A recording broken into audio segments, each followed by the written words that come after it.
Hello সবাইকে, welcome to my channel. আজকে বানাবো বাসায় খুব সহজে মোমো। এর জন্য একটি পাতিলে আমি হাফ কাপ পানি দিয়ে হাফ চা চামচ লবণ দিয়ে দিয়েছি। এটা ফোটা পর্যন্ত আমি ওয়েট করব। পানি ফোটার 1 মিনিট পর্যন্ত আমরা জাল করে নেব। পানিটা ভালোভাবে ফোটার পর 1 মিনিট অবশ্যই ওয়েট করব। এখন দিয়ে দেব 1 কাপ ময়দা। 1.5 কাপ ময়দা দিয়ে দিয়েছি আমি এখানে। ময়দা দেওয়ার সাথে সাথে আমি গ্যাস অফ করে দিয়েছি। এখন নামিয়ে নিয়েছি। এখন এই ময়দাটার আমি ডো বানাবো নর্মাল পানি দিয়ে, মানে গরম পানি না, একদম নর্মাল পানি। আমি মোমোর শিট বানানোর সময় অর্ধেক গরম পানি আর অর্ধেক ঠান্ডা পানি ইউজ করি। এভাবে মোমোর শিট বানালে অনেক সুন্দর হয়। এটাকে এখন আস্তে আস্তে আমি ভালোভাবে ডো বানিয়ে নিব। একদম সফটও হবে না, একদম হার্ডও হবে না। আমি কিছুটা ময়দা ছিটিয়ে দিচ্ছি, কারণ এটাতে পানি বেশি হয়ে গেছে মনে হলো আমার। ময়দাটার ডো এমন হবে যে সিদ্ধও হবে না, আবার কাঁচাও থাকবে না। আমি হালকা গরম পানির মধ্যে আটা দিয়ে মেখে নিয়েছি, আর এখন যতটুকু পানি লাগবে আমি ঠান্ডা পানি ইউজ করব।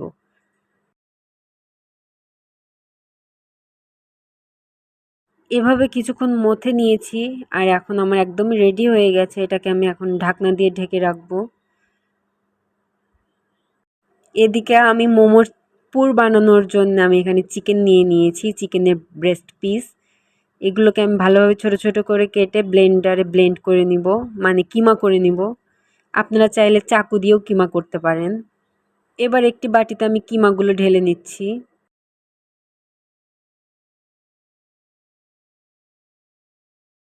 এবার চিকেনের পুর বানানোর জন্য আমি এখানে কিছু মশলা অ্যাড করব, যেমন পেঁয়াজের কলি। এগুলোকে আমি ভালোভাবে কেটে নিব।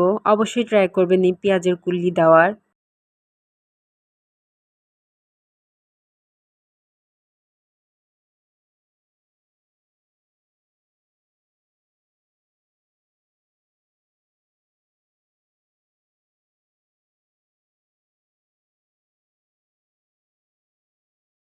আমি এখানে একটা পেঁয়াজ নিয়েছি, ভালোভাবে ছোট ছোট করে কেটে নিব।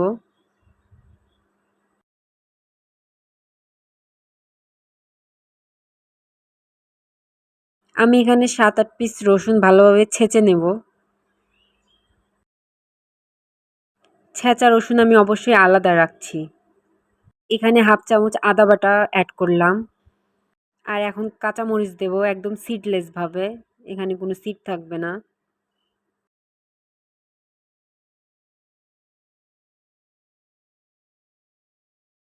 ভালোভাবে কেটে আমি রসুন আদার সাথে এটা রেখে দেব।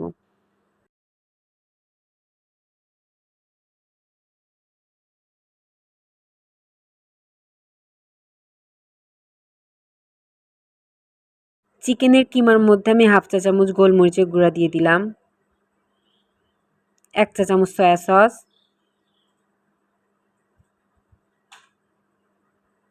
হাফ চা চামচ চিনি। আমার এই চামচটা অনেক ছোট, তাই এখানে সয়া সস ইউজ করেছি, এই জন্য আমি হাফ চামচের কম একটু লবণ দিয়েছি। এটাকে এখন ভালোভাবে মিশিয়ে নিব। মেশানো হয়ে গেলে আমি আদা, রসুন, কাঁচামরিচ একটু গরম তেলের মধ্যে ছেড়ে দেব।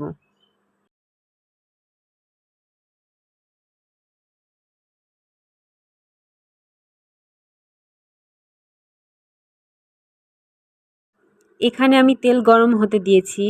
এই গরম তেলের মধ্যে আমি আদা, রসুন, কাঁচামরিচ দিয়ে একটু জাস্ট অ্যারোমা বের করে নিব।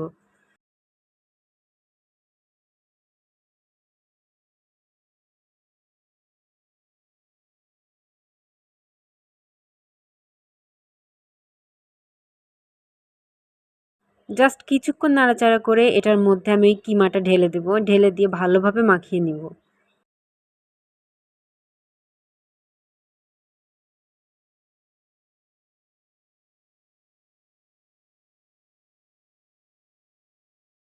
এটা আমার মাখানো হয়ে গেছে। এবারে আমি মোমোগুলো শিট বানিয়ে নিব। আমি পুরো ময়দাটাকে 3 ভাগে ভাগ করে নিব।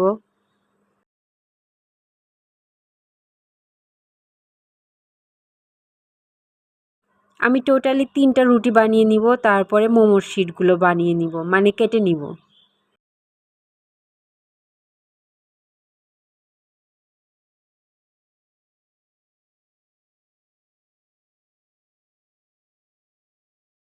আমি এটাকে এখন বড় একটা রুটি বানিয়ে নিব।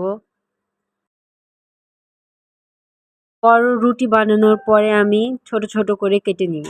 আপনাদের কুকি কাটার থাকলে সেটা দিয়ে কেটে নিতে পারেন।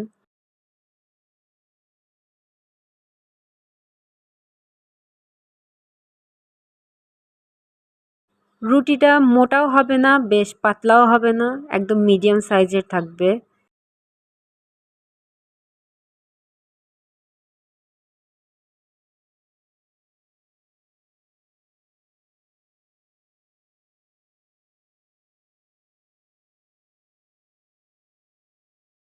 রুটিটা আমার মোটামুটি হয়েই গেছে, আমি এখন এটাকে কেটে নিব।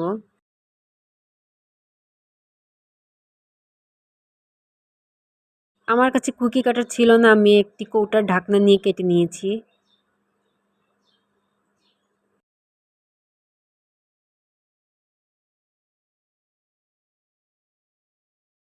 দেখুন শীটটা এরকম হবে। আমি এখন আস্তে আস্তে সবগুলো বানিয়ে নিব। আমি মোমো যেহেতু রাইস কুকারে স্টিম করব, এজন্য রাইস কুকারের স্টিমারটা আমি নিয়ে ওর উপরে তেল ব্রাশ করে দিব। আমি এখানে ব্রাশ খুঁজে পাচ্ছি না, তাই আমি হাত দিয়ে ব্রাশ করে দিচ্ছি। আর এখন আপনাদের দেখিয়ে দিব যে কিভাবে মোমোর ভাঁজটা দিতে হয়। একটা শিটের উপরে কিমা নিয়ে আস্তে আস্তে ভাঁজ দিতে হবে। ঠিক আমি যেভাবে দেখাচ্ছি এভাবে দিলেই হয়ে যাবে। মোমোর অনেক ডিজাইন আছে, কিন্তু সবগুলোর ভিতরে আমার এরকম ডিজাইনটাই বেশি ভালো লাগে। এটা অনেক সোজা, খুব তাড়াতাড়ি হয়ে যায়।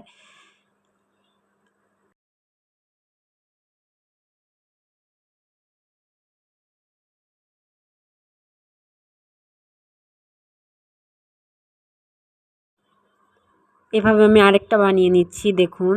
এভাবে নিয়ে সামনে লাগিয়ে শুধু ভাঁজ দিতে থাকবো। এক পাশে ভাঁজ দেওয়া হয়ে গেলে আমি আরেক পাশে ভাঁজ দিয়ে দিব। চেষ্টা করবেন যে কিমা যাতে বের হয়ে না যায় সেভাবে ভাঁজটা দেওয়ার।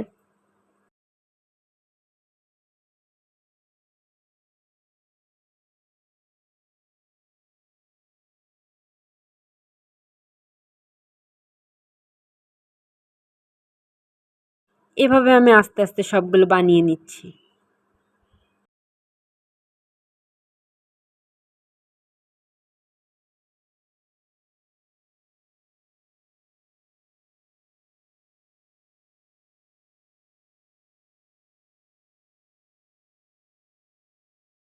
সবগুলো বানানো হয়ে গেলে আমি ১২ মিনিটের জন্য এগুলোকে স্টিম করে নিয়েছি।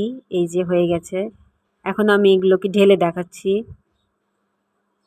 রাইস কুকার থেকে আমি নিচে প্লেট দিয়ে এভাবে ঢেলে ফেলি, তাতে ভাঙে না।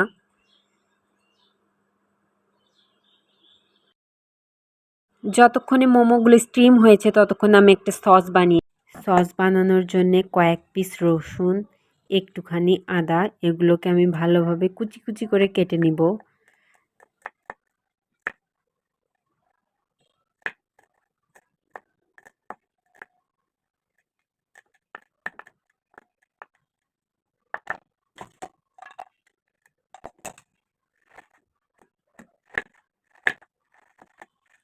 কুচি করা রসুন আদা একটি পাতিলে উঠিয়ে এর মধ্যে 1/2 চা চামচ বিট লবণ, 1 চা চামচ শুকনো মরিচের গুঁড়ো, 1/2 চা চামচ লবণ, 1 চা চামচ চিনি, 1/2 কাপ পানি দিয়ে ভালোভাবে মিশিয়ে দিব। এখন দিব ভিনেগার 1/2 কাপের একটু কম। আমি 1 চা চামচ ভরে চিনি দিয়েছি। আপনাদের টেস্ট অনুযায়ী আপনারা চিনি দিতে পারেন। আর এখানে আমি একটি কাপে 2 চা চামচ কর্নফ্লাওয়ার পানি দিয়ে মিশিয়ে নিয়েছি। এটা ওই সসের সাথে আস্তে আস্তে আমি মিশিয়ে দিব। যখন এই মশলাগুলোর পানি বলক উঠতে শুরু করবে, মানে ফুটতে শুরু করবে।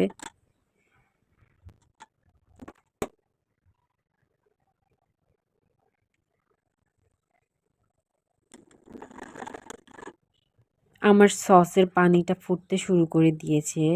এখন আমি আস্তে আস্তে কর্নফ্লাওয়ারটা অ্যাড করব। আমি অল্প অল্প করে কর্নফ্লাওয়ার পানি অ্যাড করব যাতে একদম সসটা ঘন না হয়ে যায়।